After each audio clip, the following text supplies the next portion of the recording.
Welcome back to the channel, everybody. Let's get after it. You guys have got to watch this one. I've just come across this video about a school in the States and what they've been doing to the children. Make sure you watch this. 2 teachers and 2 aides have been suspended so far. Still, they don't feel comfortable sending their kids back to school. What happened with the sticker? Just listen. Sticker makes me fall asleep. This is 4-year-old Lane Luviano. She's the one that broke this case open in September when she snuck one of her sleepy stickers out of the classroom. She kind of pulled up her little shorts and said, "Mom, look, this is my sleeping sticker." And I was like, "The what?" When Lane's mom saw the sticker, she thought it was strange and asked her daughter about it. And the teacher gives it to you. Where she put it? On my arm. On your arm? Which part? Point to it. Right up there? Yeah. And what's it look like? Sleeping with a moon on Lane's dad says he something was wrong since school first started. How messed up is that? The room, some noise in the room, and I'm going over there. She's still up. And so she gives you the sticker. You put the sticker on, and makes you tired. it. Yeah. Wow. And all the kids get them. Yeah. They never notified the parents. So Lisa took matters into her own hands. She reached out to the other parents in Lane's class and sent them pictures of the badge to see if their kids were getting the stickers too. I showed it to my 4-year-old, and she said, "Yes, that's the sleepy sticker." Melissa Guilford immediately went online to research the sticker. Sleep Z patch. And if you read the ingredients on them, it has a lot of, it's just things I've never even heard of. And they're giving them drugs to make them sleep, to keep them quiet. Najala Abdullah tells us she'd noticed changes in her son, who told her he'd been getting the stickers too. She says he'd been crying, stopped eating, and was bringing home lunches that he hadn't touched. The parents shared with us an email they received from Northgate Crossing Elementary's principal today. The email states 2 of the school staff members were put on leave after they allegedly administered sleeping supplements to students on September 24th. The email also states this spring ISD Police Department is investigating. How messed up is that? Drugging people's kids so they go to sleep. Oh, I hope these teachers aren't just getting investigated. They're actually going to get put in jail. They've got numerous children stating that they were given sleepy patches. Why did they want the kids all asleep? What was they doing while they was asleep?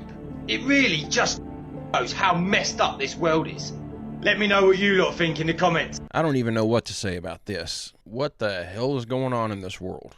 And where were the cops at, and why weren't they swarming that school doing an active investigation during this news report? We have got to stop letting the schools do their own investigations on criminal activity. This makes no sense at all. That news report should have started with 2 women have been arrested. They need to charge those women with anything they can throw at them. We're threatened with jail time to even send our kids to school, and then this is the care that they get when they get there? I'm terrified to think of how I would respond to this if something like this happened to one of my kids. So this hurricane, we do have to talk some conspiracies around it. At one point, we mentioned there has to be something that's going to happen right before the election. And we're like a month out, and the whole Bible Belt is destroyed. We're going to do Andrew's reel early. It's wild. Steer a tornado. What would it take? I would be looking at how much can I control or change local pressures in the atmosphere. The circular blue flashes are frequency transmissions. Atmospheric frequency transmissions can have a repelling effect on air masses. Where there are no blue flashes, there is no transmission, thus no repelling effect. So again, I ask, was Hurricane Helene's path just an act of nature, or was it engineered? We've talked about weather manipulation before, and that's the whole controlling hurricanes with frequencies. So Doppler radar is a radio frequency. By changing the frequency, it penetrates differently. So the technology does exist with the network of radar satellites to transmit at different frequencies. I don't know if it is weaponized. Dude, and the thing is, if the government ever could control things like that, even if they could use it for good, would they ever admit it? So we have evidence of planes dropping stuff in the hurricane, remnants of possible laser activity on radar, and now we've got evidence that shows that sound frequencies may have been used as well. It's starting to sound like they threw everything they had at this hurricane to steer it in the direction they wanted it to go in. Now, I can't sit here and say definitively that I know for a fact that they steered that thing into those mountains, but based on the emergency response so far, it sure doesn't seem like they're that worried about getting things cleaned up or saving any of the people that are trapped in there. This is getting more and more suspicious by the day. Who's the Pope?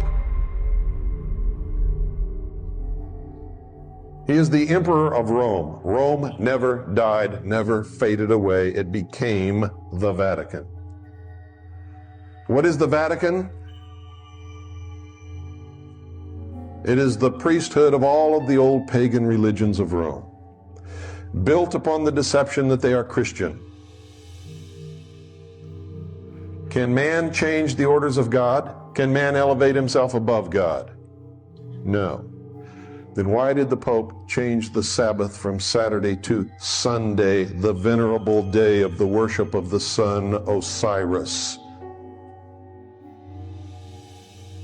Why in the outer courtyard of the Vatican is there a temple of the sun, an obelisk, and a reflecting pool built as a fountain around the base of the obelisk?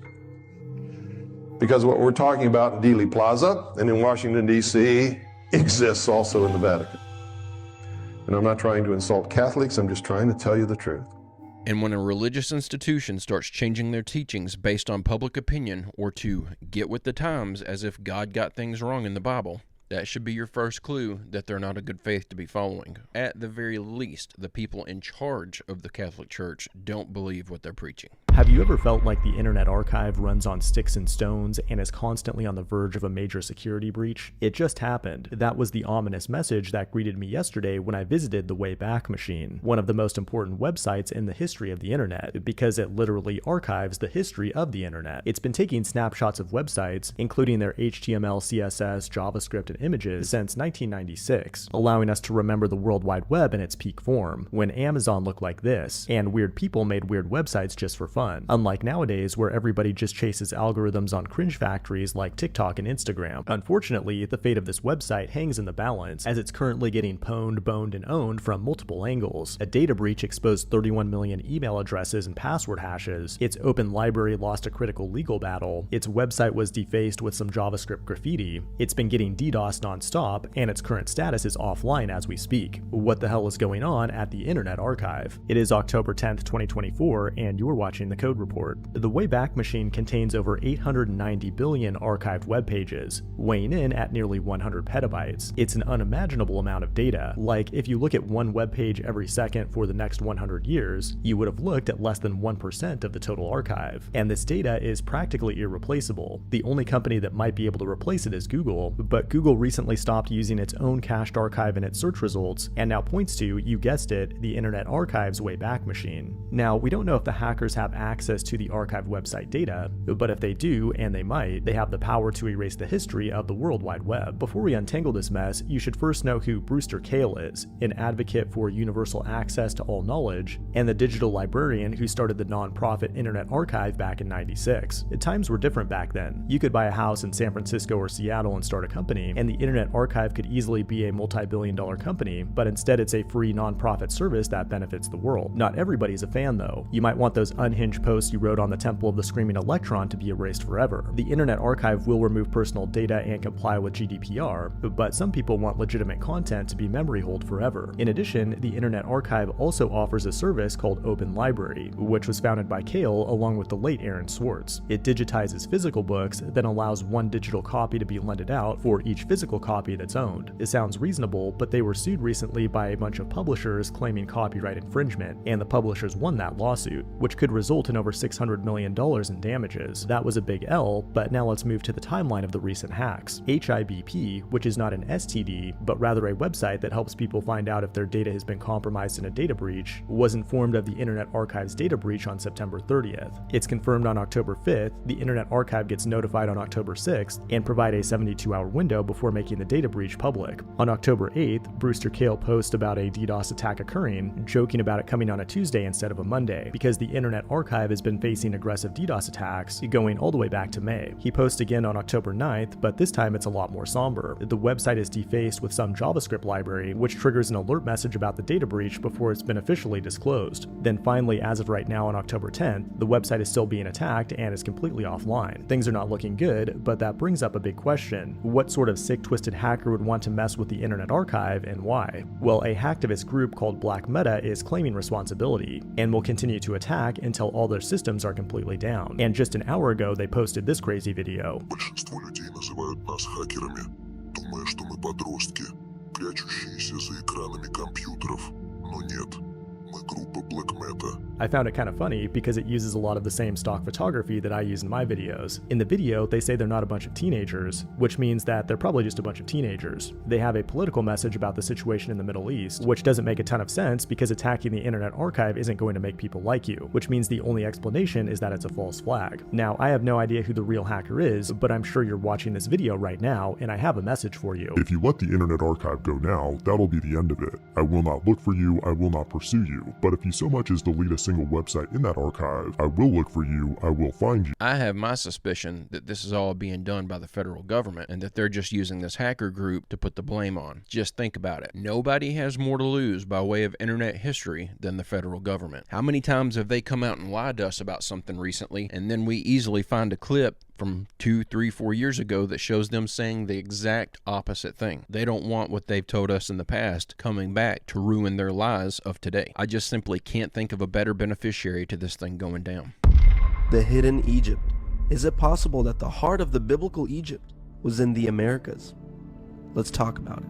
Now, when it comes to looking for the geographic locations of certain civilizations, using the description from the books that talk about these civilizations, such as the Bible talking about Egypt, one of the best clues of finding a geographic location of a civilization is to look at the description of the big famous body of water that is next to these civilizations. For example, the most famous body of water next to Egypt, according to the Bible, happens to be the Nile. Now let's take a look at one of the descriptions of what the Bible says about the Nile River. This is Isaiah chapter 11 verse 15. And the Lord shall utterly destroy the tongue of the Egyptian sea, and with his mighty wind shall he shake his hand over the river, and shall smite it in the 7 streams, and make men go over dry shod. So in the book of Isaiah, it says that the Nile has 7 major streams. However, when you look up the modern African Nile, it only has 3 main tributaries, 3 main streams. But the Bible states that the Nile has 7 streams. So when discussing ancient Egypt, the focus has to be on the Nile River system of the White Nile and the Blue Nile, which is allegedly the longest river in the world at 4,132 miles long. However, when you combine the Mississippi River system of the Missouri River, 2,540 miles, and the Mississippi, 2,340 miles, you have a total length in miles of 4,890, which is 758 miles longer than the Nile River system that is in Africa. So yes, the Mississippi River system is the longest, which is a strong indication that it was your first Nile River system. So the Mississippi River has 7 major streams, and it flows into the Gulf of Mexico, which possibly could indicate that the Gulf of Mexico was once known as the Egyptian Sea in the book of Isaiah, chapter 11, verse 15. Additional clues can be found with a quick study of the etymology of the name Missouri. You will learn that it's just a corruption of the word Mitzrayim. Who was Mitzrayim? Mitzrayim, according to the Bible, was the son of Ham. He was the younger brother of Cush and the elder brother of Phut and Canaan, the Phoenicians. Those families together made up the Hamite branch of Noah's descendants. So Mitzrayim is the Hebrew word for Egypt. So yeah, as I've stated, the modern African Nile only has 3 main tributaries, 3 main streams coming from the Nile, but the Bible states that there are 7. The Mississippi has 7 major streams. It is one of the longest rivers in the world, and it flows into the Mexican Gulf, or what is possibly the tongue of the Egyptian Sea. Mitzrayim is the Hebrew and Aramaic name for the land of Egypt. Mitzrayim is the dual form of Matzor, meaning a mound or fortress, the name of a people descended from Ham. It was the name generally given by the Hebrews to the land of Egypt and its people. You have mounds found all over the Americas, but especially all up and down the Mississippi River. In fact, you have so many mounds built along the Mississippi River, the academics have named the people that built them the Mississippi Mound Builder. This is a significant fact because mounds are associated with Mitzrayim, which is Egypt. You have virtually no mounds in Africa. Therefore, the sheer number of mounds in the Americas and pyramids in the Americas is a strong indication that America is Mitzrayim. So yes, it's a fact that the Americas have more mounds and pyramids than all of Africa combined. Now there are more clues to suggest that the heart of ancient Egypt was in the Americas, such as the biblical reference to ancient Egyptian corn, which could possibly be referring to corn mostly from Egypt, Texas. Since corn is only indigenous to the Americas, and since Texas is still a large producer of corn, for example, in Genesis chapter 42 verses 1 through 3 it says this, "Now when Jacob saw that there was corn in Egypt, Jacob said unto his sons, Why do you look one upon another? And he said, Behold, I have heard that there is corn in Egypt. Get you down thither, and buy for us from thence, that we may live and not die. And Joseph's 10 brethren went down to buy corn in Egypt.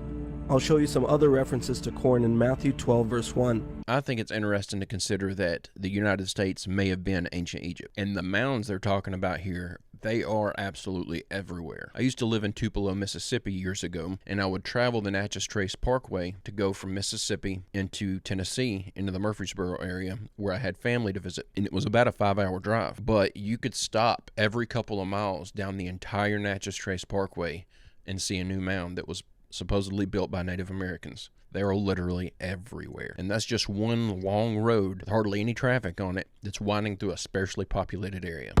Hey everyone, it was really great to see so many posts about the aurora this week. Awesome you guys got to see it, and for many of you it was the second time this year after basically never having seen them before. But not too many people are asking, why all of a sudden are we seeing them so well?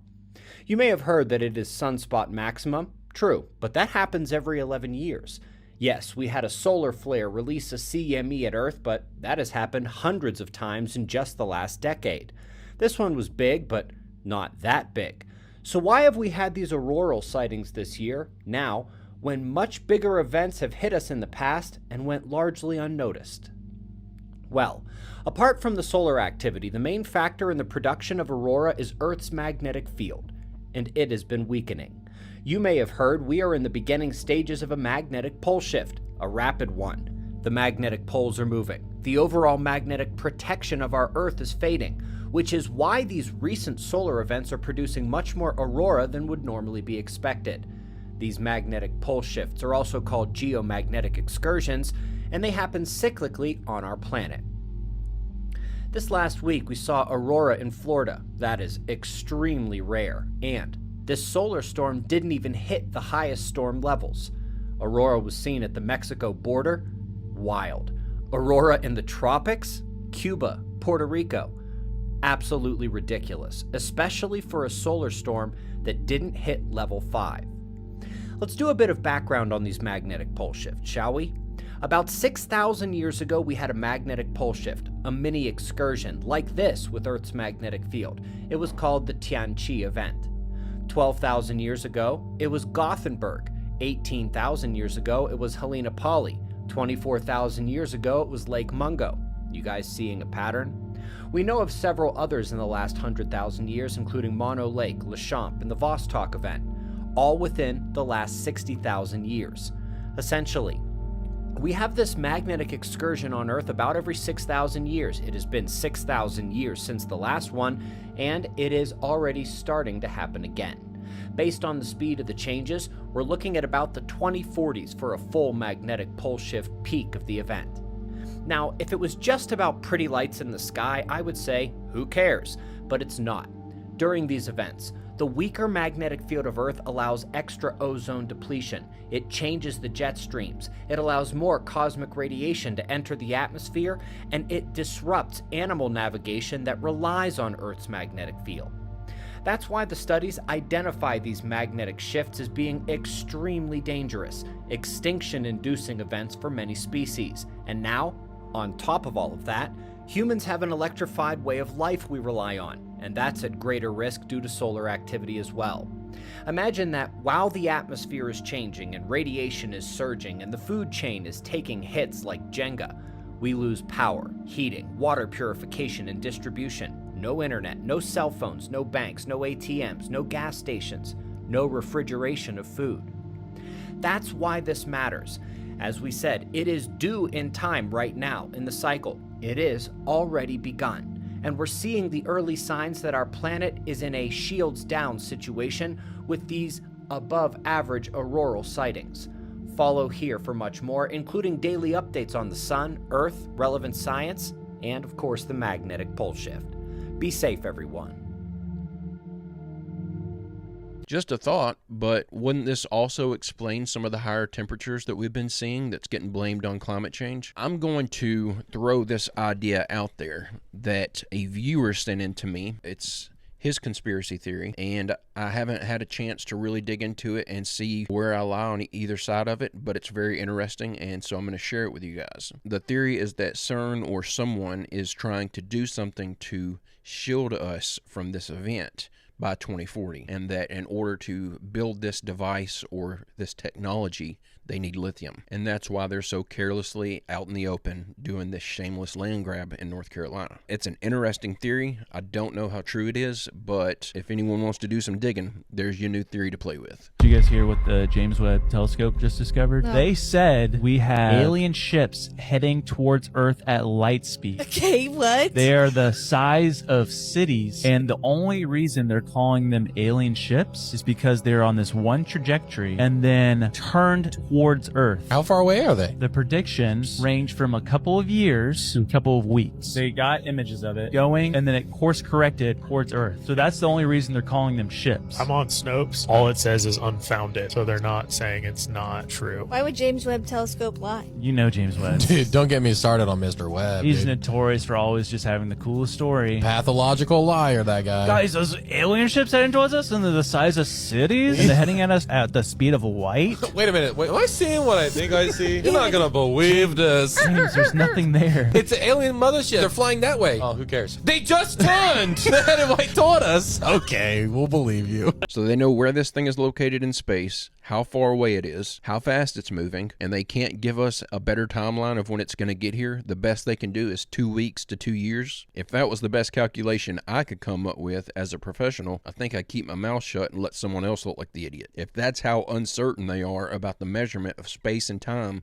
within an object in space, then we literally can't believe any of their calculations about anything. That's no calculation. It's a calculated guess at best. Just another glaring example of why I can't believe anything that comes out of NASA. How are you? I'm doing awesome. What's your name, sir? John. John, pleasure to meet you, John. Pleasure to meet you as well. Hi. Would you like to cook your chocolate, sir? Yes, I would. Which one would you prefer, sir? What flavors do you have? Ooh, this is sugar, this is chocolate, vanilla, dark chocolate. I'll do chocolate. Right on. Can I work on with chocolate? I think you should ID him. Uh-oh. Hey, he looks a little young, right? Yes. He looks a little young to me. All right. Hand it right over. Let's see this.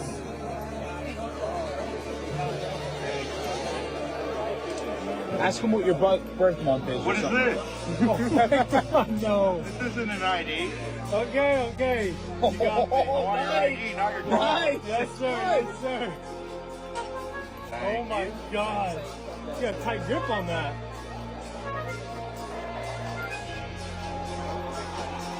Look real. Ask him questions about the ID. I double checked that thing. I'm not too sure. Oh, come on. I'm gonna have to confiscate this. No. I'm just not doing it. I feel like most of you are going to disagree with me, and that's completely fine. But I've been watching videos on this thing all weekend, and I want one. I'd have that thing decked out in camouflage walking the perimeter of my property with an airsoft gun to turn trespassers. I have a big problem with people trying to sneak onto my land and hunt illegally. All joking aside though, I'm personally super excited about the robot age. I think as long as we don't let AI get away from us, we'll be alright, and I'm not even convinced at this point that AI is possible. I think we'll just continue to make improvements on these language models that will eventually reach a point where it's so indistinguishable from talking to a person that you feel like you've created AI, and I think that's the best we'll ever reach. Time will tell though. I think my biggest fear with this stuff is that they'll start using these in place of law enforcement, which you could certainly make the argument for, because then you're not putting people's lives at risk. It's robots that are going out and stopping the bad guys. That sounds terrifying because you know that thing's going to have better aim than you and eventually a much quicker draw time than you. But guys and gals, I'm going to go ahead and end the video right there. I hope you enjoyed these clips we watched together today. I'll be back tomorrow with another video. I hope you come back to join me. Don't forget to leave a like and subscribe if you haven't already. We're almost to 100,000 and I'm super excited about it. Also, don't forget to check out www.barry-stepp.com if you'd like to order yourself a shirt or a hat or a hoodie. It helps me support the channel, and I'm so grateful for everyone that's ordered anything off of there so far. Also, don't forget to post your photos of your merch over in the Discord to get your photo in a video. But with all that out of the way, I hope everyone has a great, safe, fantastic rest of your day, and I will see you all tomorrow.